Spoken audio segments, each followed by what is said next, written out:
Pelajaran tentang kerendahan hati. Sebab barang siapa meninggikan diri, ia akan direndahkan, dan barang siapa merendahkan diri, ia akan ditinggikan. Lukas 14 ayat 11. Sahabat Iktus yang dikasihi Tuhan, kita akan belajar tentang sebuah rahasia kerajaan Allah.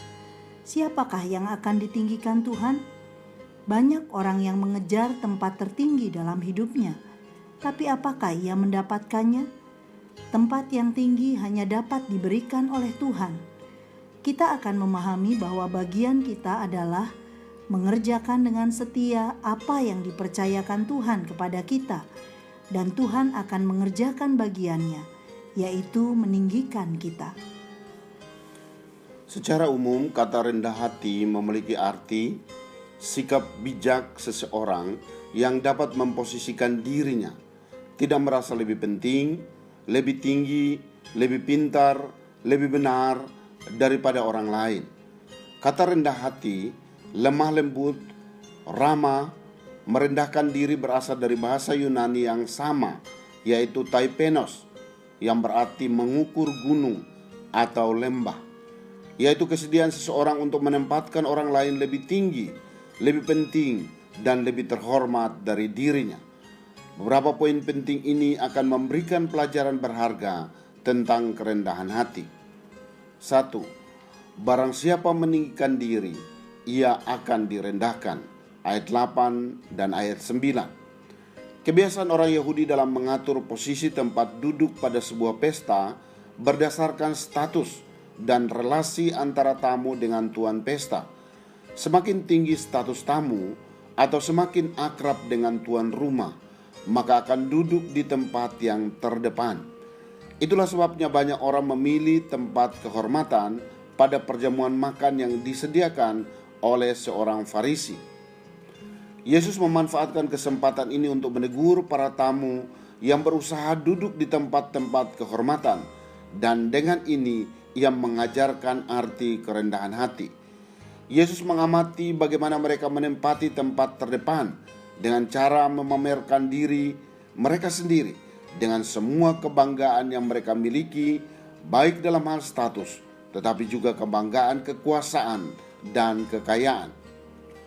Tuan rumah yang mengadakan perjamuan akan mengatur tamu-tamunya dan tidak akan membiarkan tamunya yang lebih terhormat tidak duduk di tempat yang layak. Karena itu, ia tidak akan segan-segan menyuruh orang yang merampas tempat itu untuk duduk di tempat yang lebih rendah. Berilah tempat ini kepada orang itu. Perhatikanlah, kesombongan membawa aib dan akhirnya mendatangkan kejatuhan. 2. Barang siapa merendahkan diri, ia akan ditinggikan. Ayat 10 dan ayat 11. Orang yang pada waktu datang langsung duduk tempat yang paling rendah dan merasa puas dengannya, kemungkinan akan diberi tempat yang lebih baik. Perhatikanlah, untuk naik ke tempat yang lebih tinggi, kita harus memulai dari tempat yang paling rendah, dan ini akan membuat seseorang dipandang baik oleh orang di sekitarnya.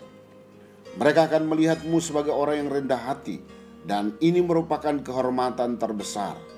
Salomo berkata dalam Amsal 25 ayat 6 dan ayat 7, "Jangan berdiri di tempat para pembesar, karena lebih baik orang berkata kepadamu, naiklah kemari, daripada engkau direndahkan di hadapan orang mulia."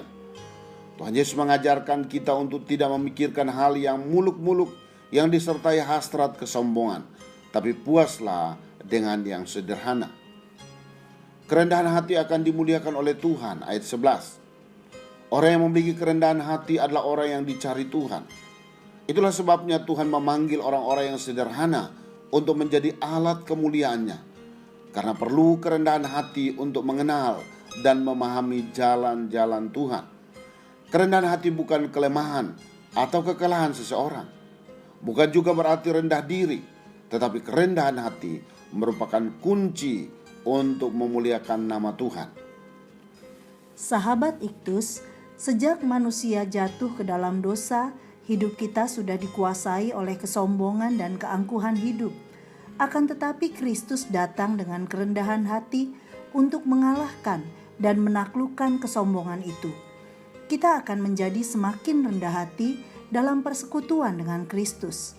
Matius 11 ayat 29, "Pikulah kuk yang kupasang dan belajarlah padaku, karena aku lemah lembut dan rendah hati, dan jiwamu akan mendapat ketenangan." Tuhan Yesus menjadi teladan utama kita dalam mempelajari hidup dalam kerendahan hati. Saya tidak mau memamerkan semua hal yang ada pada saya, kedudukan, kekuasaan, keberhasilan, kekayaan, karena saya tahu bahwa itu semua adalah kepercayaan dari Tuhan. Menjadi seorang yang sederhana dan puas dengan kecukupan yang diberikan oleh Tuhan membawa saya menikmati hidup dalam sukacita Tuhan. Tidak perlu merampas pujian yang sebenarnya bukan ditujukan untuk saya dengan cara mengejar pujian manusia. Tetapi biarlah Tuhan saja yang memberikan pujian kepada saya dan memakai saya sebagai alat bagi kemuliaan namanya. Sahabat Iktus yang dikasihi Tuhan, dalam hal apa saya sering menjadi sombong?